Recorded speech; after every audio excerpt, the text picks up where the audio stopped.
90-year-old grave lends even more mystery to a reform school's dark past.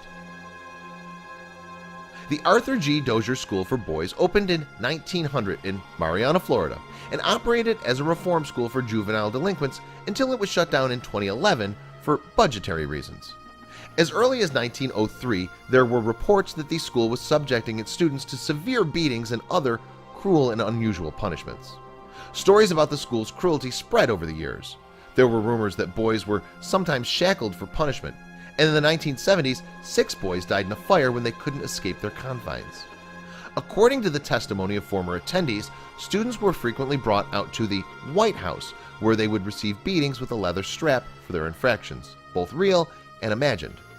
Supposedly, there were massive, violent manhunts for boys who tried to escape, and those who were caught received lashings so bad that their torn clothes would have to be removed from their wounds. 31 boys are reported to have died there over the school's history. However, Aaron Kimmerly and a team of forensic anthropologists from the University of South Florida suspected that many more boys had died at the Dozier School, and they began investigating Boot Hill, the school's makeshift cemetery. Most of the remains they found were badly decayed and didn't provide much evidence for or against the team's theory. Then Aaron learned about Thomas Curry. In 1925, student Thomas Curry escaped the school. According to official reports, the boy was struck by a train while walking along the tracks about 20 miles away.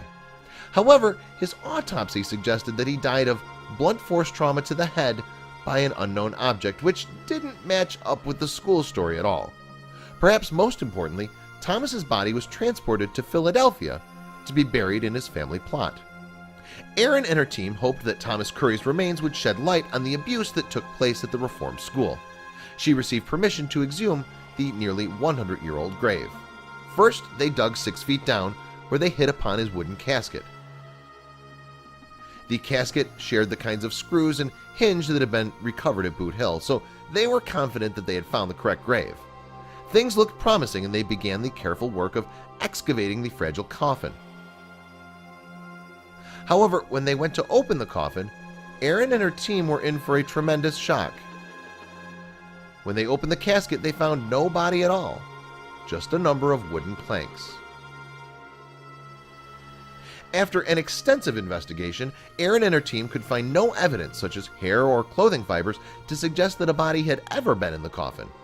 They couldn't say with absolute certainty, but they realized that Thomas's body very likely never made it to Philadelphia. This seemed to suggest that there was foul play involved in his death, and the staff at the Dozier School had tried to cover their tracks. Aaron and her team moved their research back to Boot Hill, where they hoped to compare the DNA of Thomas Curry's living relatives against that of the cemetery's unidentified remains and hopefully locate his body once and for all.